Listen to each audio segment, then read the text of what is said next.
And we're live. Go ahead. Well, hello, everyone. My name is Robin Blank Mascari, and Gregory and I host these calls every Monday evening. And they're our community call. They're for training, support, celebration, updates. Lots going on in LifeWave land at this time of year.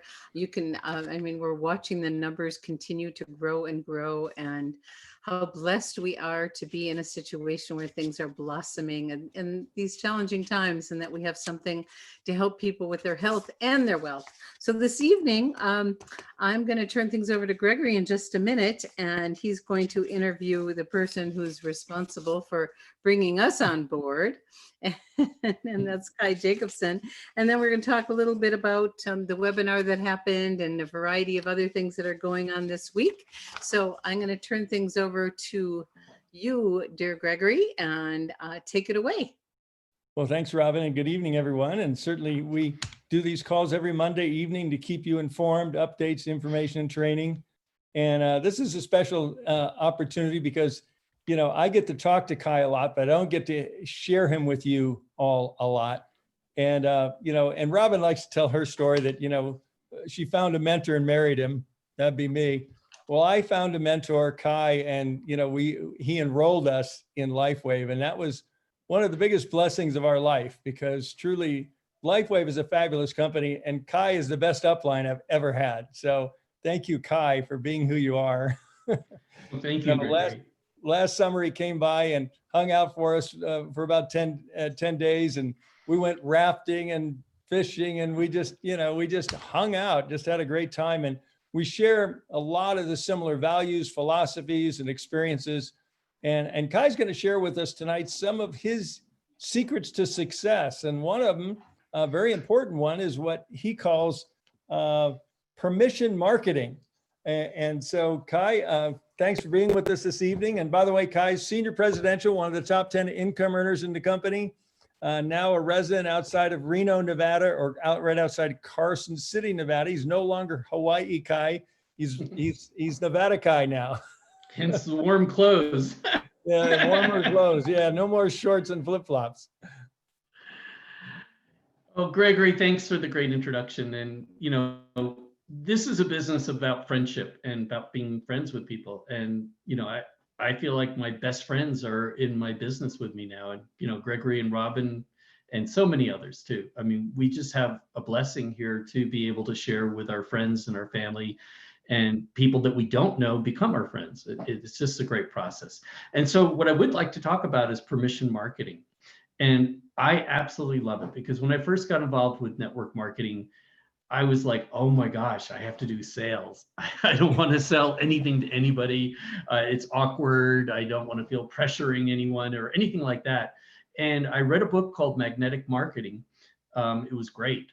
And I learned a lot of things. And then I had some mentors too that taught me along the way about what I call permission marketing. And you can do that with your warm market. It works great. And also with the cold market. So we're going to talk about both sides of that, both sides of the fence, if that's okay, Gregory. And maybe, just so I don't get into a monologue, you might stop me a couple times and ask questions and things like that. But permission marketing, what I feel, it's like I'm a Taoist a little bit. I mean, I'm Christian too, and I'm a Jewish person, and I believe in all of the great masters. And Lao Tzu is a Taoist, and one of the things he said, the greatest leadership that ever happens is when the people say we did this ourselves after the work is done. They said, the worst leadership is when they hate the leader. The next one is when they love the leader. And the very best one is after the work is done, the people say, we did this ourselves. And that's how I like doing marketing, permission marketing. It's when I go to market to somebody, I don't want them to know that I'm marketing to them. If it doesn't progress very far, they never know it even happened. That when they walk away, wow, it was great meeting Kai, and they never even knew that I pitched. I mean, because I remember watching years ago this one woman who could never really get her business going. She hit a pretty decent level. I think she was making a couple thousand a month, but she was the kind of person that when she was in a supermarket or at the health food store, she'd run up to people and go, have you heard about our great health product? And, she'd be in everyone's face all over. And when people would see her coming, they'd kind of duck and run. And that's kind of like the image of what network marketers, a little bit like, I don't want to be one of those people. And so I wanted to learn this permission marketing. And so this is how it works. With cold market, I'll talk about that first, Gregory. Mhm. And what that is I like to do a lot of activities. I go to meditation retreats. I go skiing. I just went to see my kids and grandkids, and we stayed at a nice hotel. I had a great spa in it. It's a little harder to do what I call belly to belly marketing, permission marketing, belly to belly, with the COVID-19, so that a lot of things starting to happen online, but it can still happen online too. And we'll talk about that briefly. I'm not a master of online, but I'm going to give you the dynamics of it when you're working with a person. So I went to, we really liked the hotel we were staying in. It was actually a condo. And so I stopped in to talk to the person that was selling the condos.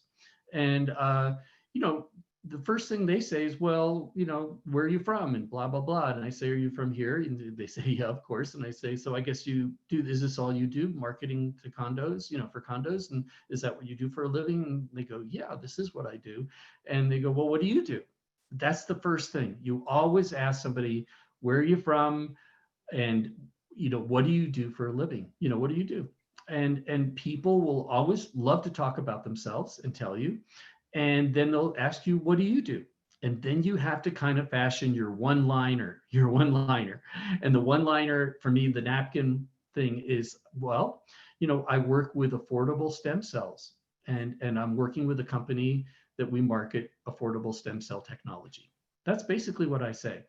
And if they go, wow, I was thinking of getting a stem cell shot, or I've heard about stem cells, and they start asking questions, they're leaning forward. They're leaning forward into you. They're leaning forward.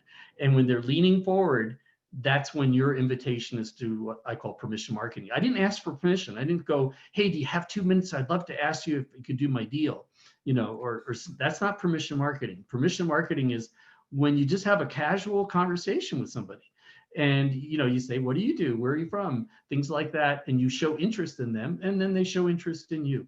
And when I say my little one-liner, if they don't say anything, if they just go, oh, that's cool. By the way, what do you think about the score of the football game? We're on to the next thing. And I actually tried to pitch them. I feel like I tried to market that person. They didn't know. And that's, to me, permission marketing.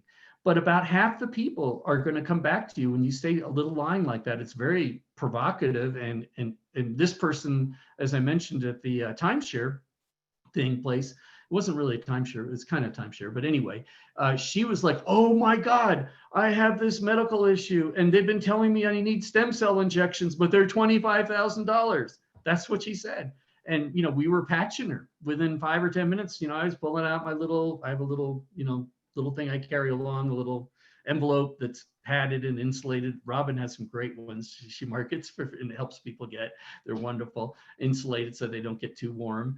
And I start patching people. Or you can give them the app right away. You can give them the what's it called again, Gregory? InTouch app. I'm sorry, a little senior moment. Okay. You give them the InTouch app right away, in the sense of, you have it on your phone and you can say, hold on a second, let me just type your email address here and I'll send you a little video. You can just do it right now and plug them right into it. And that's marketing. And I find that somebody who expresses interest and was really interested about stem cells, about 50% of them want to try it. We have a 30-day and a 90-day guarantee, 30-day for distributors and 90-day for customers. And I've been signing up people right and left doing that. I'm always signing up people wherever I go, because I always ask the question of, where are you from? What do you do? And they always ask me, and about half the people respond to when I tell them my little sentence about stem cells. And then we go forward. And when I walk out the door, they never feel like I pitched them. People like tips. They don't like pitches. They don't want to be pitched. But if they lean forward into you and say, stem cells, I've been thinking about it. What is this about? Then you can give them a tip about our amazing stem cell patches. And that's kind of how I do it. That's cold market. Gregory, you have any thoughts about that? And then I'll talk about the warm market a little bit about how. Well, I really love the soft approach. We're not in the pitching business. we like to say we're into sharing and caring business. And that's a very tactful way to pique their interest, and people, they want, it's WIIFM, what's in it for me? They want you to be interested in them before they're interested in you. So I love how you always start. And Robin does that so naturally. She's such a natural connector. She's always finding out about people, and inevitably they're going to say, well, tell me about you. What do you do? And I just say something very similar to what you say. Well, I have a marketing company. We're working with a breakthrough in affordable stem cell technology. And do they lean in or do they step back? If they lean in, you'd say, yeah, it's really, if they ask for more information, you can give them a little. And this is where Robin talks about the potato chip theory. You don't throw the whole bag at them. Give them a potato chip.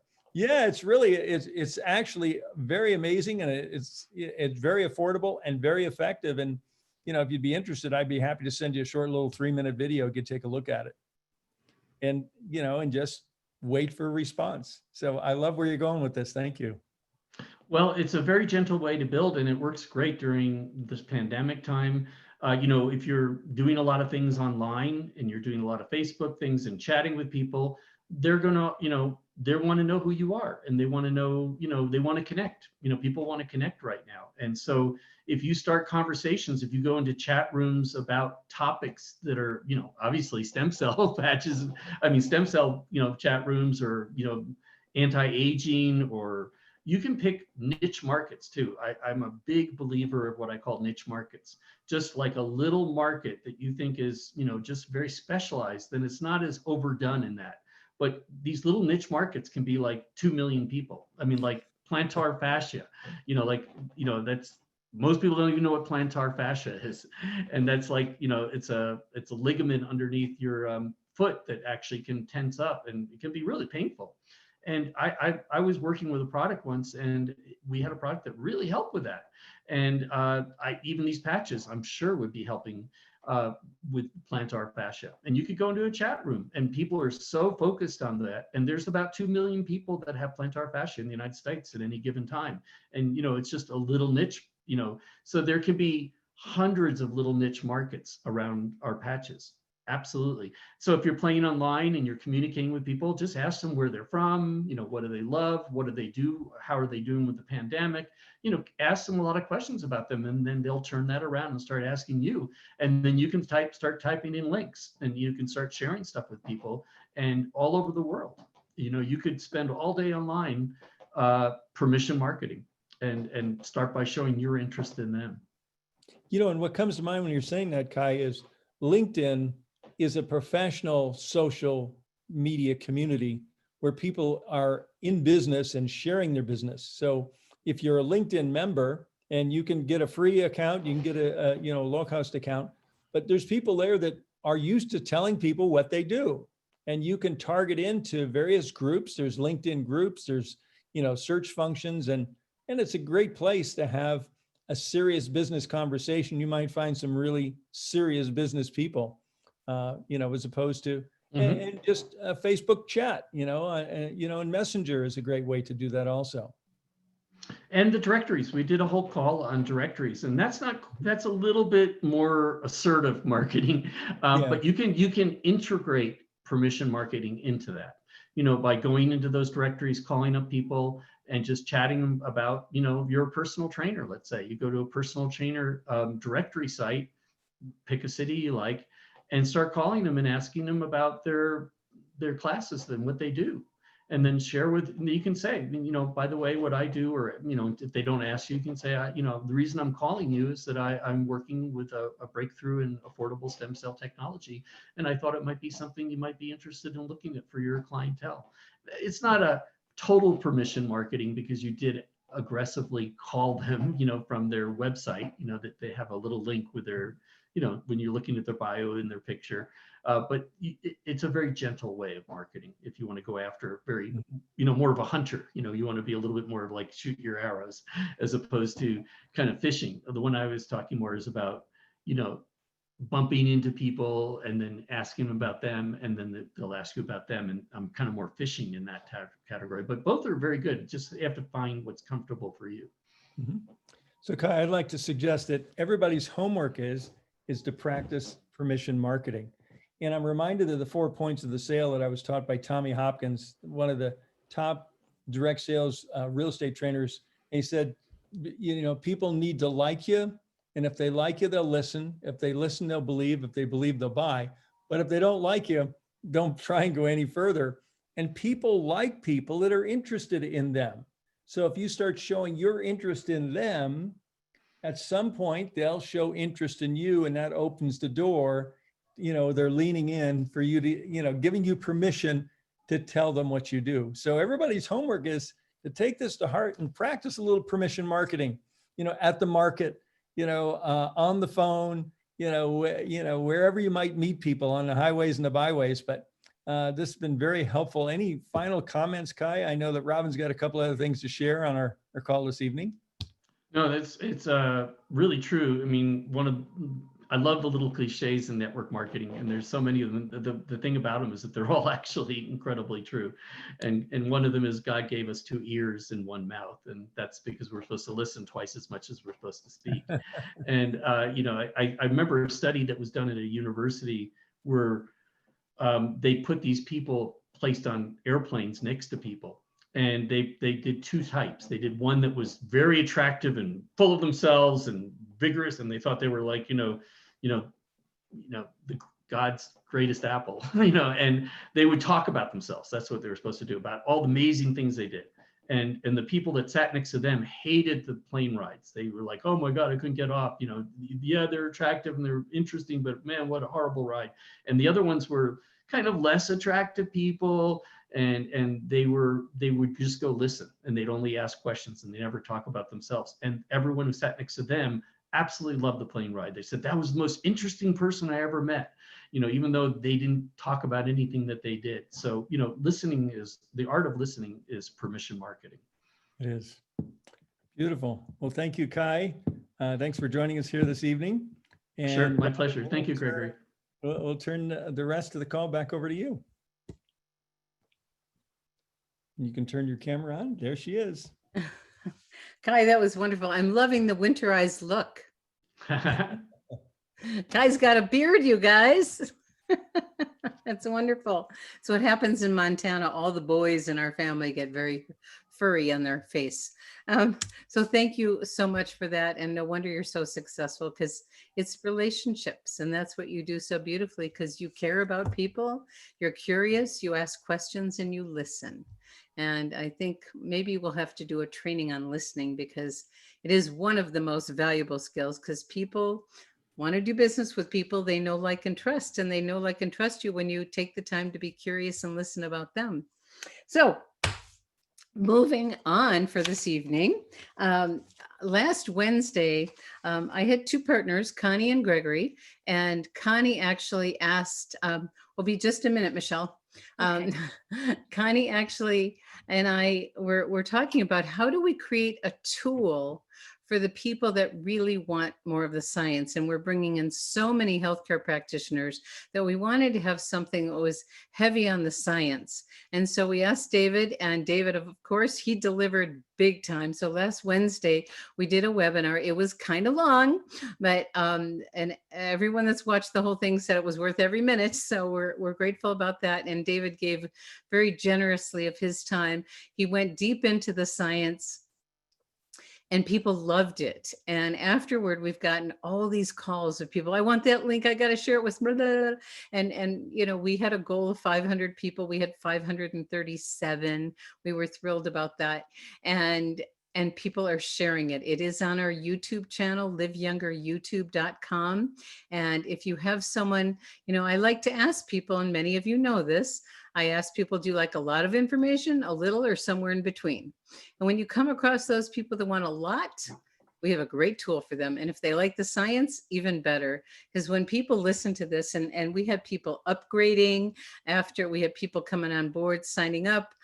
We had people that were just customers convert to distributors because they saw the income opportunity. And it's just early on. And I didn't listen to the whole thing again yet. I'm going to, because I really, really want to. There was so much there. And at the end, I did listen to the testimonials from Dr. Nicholas, Dr. Walt, and Dr. Jeff and Jana, and they were fabulous. Those alone, especially Dr. Nicholas, I think he did a brilliant job being a practitioner and incorporating LifeWave into his practice for 12 years. I think he did a really beautiful job. So just know that that is a tool. We wanted to create a tool that would be for the people that want the science and that would especially relate to healthcare practitioners, which we have so many of.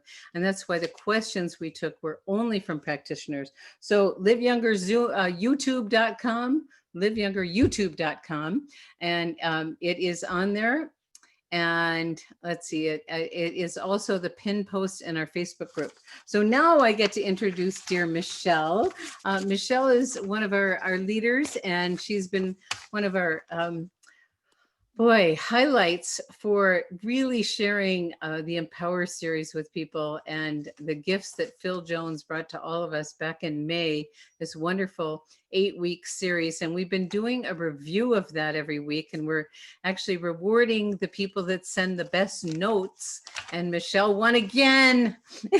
So congratulations, Michelle. So we'd love it if you do a brief summary of the most recent week. Over to you, Michelle. Thanks, Robin. I'm happy to do that. So this LifeWave Empower series number 5 was Ty Bennett, and he is all about how to tell your story. And it was cool when Phil Jones introduced Ty. He said, Ty Bennett's teaching is a modern day alternative to Dale Carnegie's How to Win Friends and Influence People. Well, if that doesn't light your fire and make you want to watch this series, I don't know what will, because Ty was fabulous, very enthusiastic, and I learned a lot. So one of the fun things I learned was that there's actually science backing the idea that stories sell. Research has shown that when you tell a story, when someone hears a story, it triggers a release of 2 chemicals in the brain. Oxytocin and cortisol. Now, you may be familiar with cortisol as the fight or flight hormone, but the positive side is it causes a person to focus and engage on what you're saying. So as soon as you start telling a story, your prospect will be focused and engaged. And the oxytocin is called the trust hormone, and it causes both sides of the brain to engage. So we really want to hear stories, and stories are so much more remembered than facts. In fact, 500% more remembered than facts. And harking back to Phil, stories sell. And why is that? Because people buy based on emotion, and stories elicit emotion if you tell a good story. So by listening to this presentation, you will learn how to tell a good story. And there are 3 parts to storytelling: the mindset, the skill set, and the tool set. So I'm going to go into those very briefly. The mindset of an influencer or an entrepreneur is that they are focused on their audience or their prospect rather than on themselves. So it goes back to how can I serve and how can I give? So your goal when you speak to a prospect is connection, not perfection. You have to do away with the idea of perfection, because there really is no such thing as a perfect presentation. And when the connection happens between you and another person, any imperfections don't even matter. Your purpose is to engage with your prospect. So you can do that by finding a balance between relatability and credibility. And relatability is, can people relate to you? Can they connect with you? Are you like one of them? And we'll get into that a little bit more when you tell your story. And then the credibility of the products, the company, and you. Are you trustworthy? As Robin said, people do business with people they know, like, and trust. So your skill set is you don't retell a story, you relive a story. And this was such a great presentation. I literally was on the edge of my seat taking notes. It was really fun to listen to Ty. So you relive a story, and that will cause people to lean in.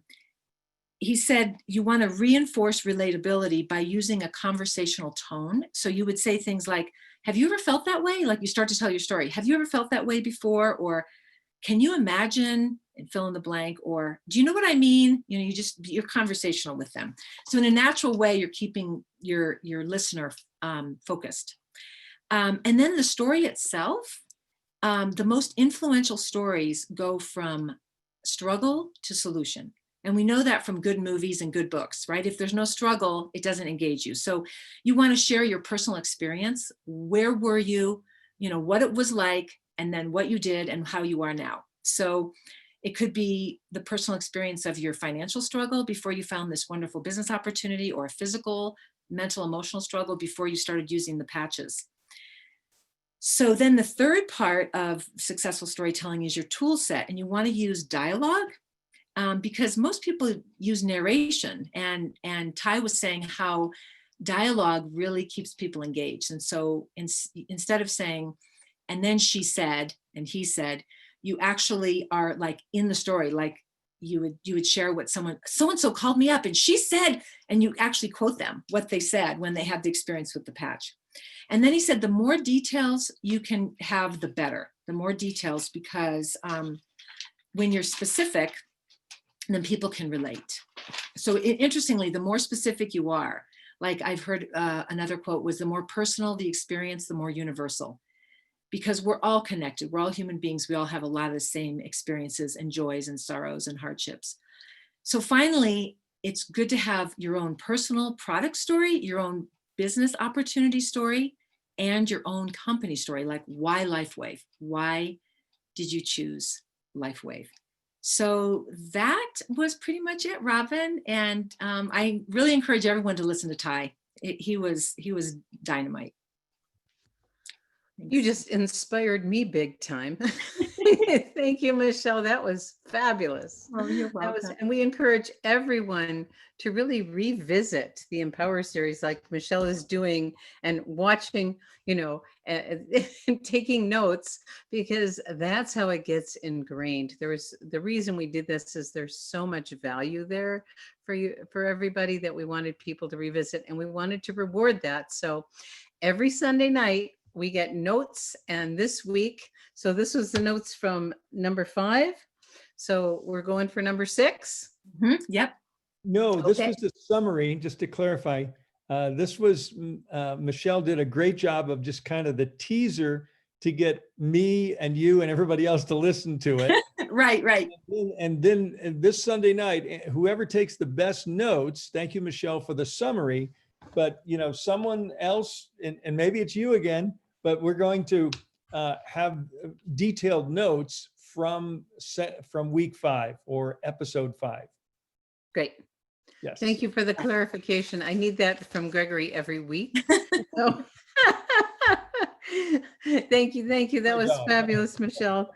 And Thank you know, every time I tap into, and it is empowerlifewave.com, and the password is X39 with lowercase x. There's 8 sessions in the series. It could absolutely change your life and your business, and you could change your life in a personal way also, not just in your business. So finally, for this evening, just a little bit about this week. We have our regular week. We have our call on Monday and Wednesday. Well, oops, we didn't take that out, Gregory. Oops. We both missed that. Sorry about that. We don't have a webinar with David Schmidt this week. We had that last week. We do have on Tuesday night, we have our rotation of doctors, and this week it's Dr. Jeff Hubbard, the physician, and I just learned this the other day, that there's actually a board certification for lifestyle medicine. And that's what Dr. Jeff Hubbard practices. And also what happened is I was on the call with many different medical practitioners after David's webinar, and several MDs that watch the webinar, and they're wanting to connect with each other. And Dr. Walter was talking about the importance of, the first thing he asked people is, are they sleeping and are they in pain? Because we can't heal unless those 2 things are in place. So he starts there with people, and someone called up and wanted a consult with them. So these doctors are available for consults. There is a fee, just so you know that, unless you're in their downline, and then you might be able to get some free advice. And so that's what's going on this week. That's different. Everything else is the same. We have our morning chats, and on Monday and Thursday, we get together in a more casual way. But what we learned from you guys in our chat, and this is a hot tip, because some of you have preferred customers that enrolled before August and they want to get into the new program. We found the workaround to do that. So we want everyone to know I did it today for a preferred customer at Work Like a Champ. And I believe it was Connie who helped me understand this, is all you do is cancel their auto ship. And you log into their account, you cancel, let's say they enrolled, in July or whenever before the program started. And they want this because it's an amazing opportunity. So you just cancel the auto ship and then you go to the store and you pick a patch for them to order and you put them back on auto ship. Well, automatically there's an option to go retail or preferred customer. So if they pick the preferred customer, automatically that $19.95, the one-time membership fee for a preferred customer, gets them in the new program and gives them that opportunity to get the gifts for the first 6 months. So it's a workaround, and the company's more than happy that we discovered that, because they want people in the program. It's just right now it's manual if there's someone from August and September. So you don't need to call customer service. You can do it yourself and make it really simple on the company and simple on you, and have that wonderful opportunity for your preferred customers to get the extra little goodies. So Gregory, is there anything else you want to make sure we cover this evening? No, I think we're pretty complete. Thank you, Robin. That was great. And thank you, Kai. Thank you, Michelle. And thank you, everyone, for being with us for this 32 minutes. So I think we could bring this call to a completion. Great. Thanks, everybody. Bye-bye. Bye-bye.